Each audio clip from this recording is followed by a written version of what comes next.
বন্ধুরা সকাল সকাল ঘুম থেকে উঠে পড়েছি, এখন আমার মাথাটা তো আসটানি। তো তোমাদের একটা জিনিস দেখাচ্ছি।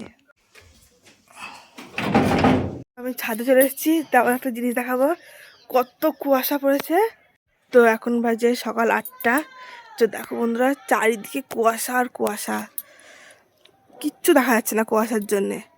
দেখো কোনো ঘর বাড়ি কিচ্ছু দেখা যাচ্ছে না। তো আমি আমার মা এসছে, আমি ছাদে, আমার মা নিচে চলে গেছে। তো এই যে আমার সাথে এই যে আমার পুচকেটা আছে।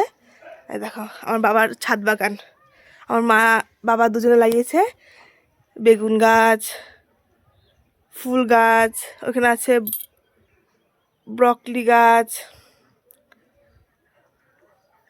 অনেক কিছু গাছ আছে, কুমড়ো গাছ। কালকে আমার বাবা লাগিয়েছে রসুন। ওইখানে অনেক কিছু গাছ আছে। তো দেখো বন্ধুরা, এত কুয়াশা, ঠান্ডাও পড়েছে খুব। দেখো চারদিকে ঘুরে দেখাচ্ছি। তো এখন টাটা।